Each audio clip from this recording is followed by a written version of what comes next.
Assalamu alaikum, YouTube көрүүчүлөр, жылкы сүйүүчүлөр. Бүгүн туугандар ушул бир өтө жакшы, сындуу бир ушул өспүрүм чыгат. 1,5 жашта экен. 5 кашка парламент деген кайманаты бар экен. Байжигит бастырчы. Сойларың карагыла, сыны акыйкатта күчтүү экен чыганда жылкын.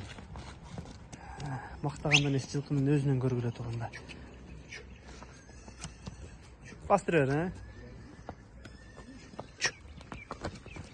Буту колу ичип жеши туугандар бардыгы жакшы экен. 5 ай мурун Абакандан келген экен.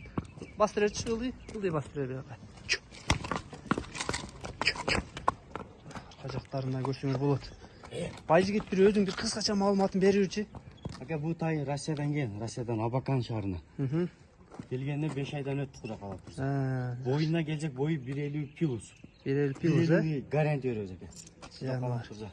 Өтө сыны бөлөк нерсе экен, Ден соолук жеп ичиштерине. Көкүрөктү карагыла. Көкүрөк.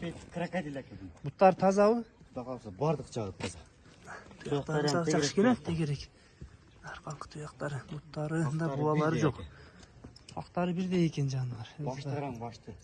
Башында бир жакындап көрсөтүп коелу, Баштарын ашык жеп жок ака. Машалла. Акчасы, базын айтчы. акчасы 2,5 мың доллар ака. Кем болобу? Кеми аз мас кылып беребиз. 2,5 мың доллар экен туугандар. Бир бастырчы да. Бер кайта. Ылдый бастырчы.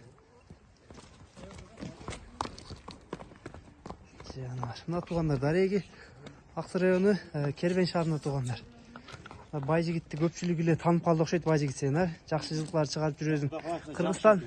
Кыргызстанчы кандай кылабыз, жеткизүү барбы? Кыргызстан 7 бурчуна чейин доставка бар экен. Биягы Өзбекстан, Тажикстан, Казакстан Коңшу өлкөлөргө дагы бар. бардык жагына. Ал жагынан кызылат болушпас. Доставкалар бар экен туугандар. Тайгинге акчасын төлөйт экен, калган жеткизебиз. Доставканын акчасын төлөп эле жеткизесиң. Төлөз эле жеткизебиз. Болду, машалла. Эч кандай сомнение болбойт.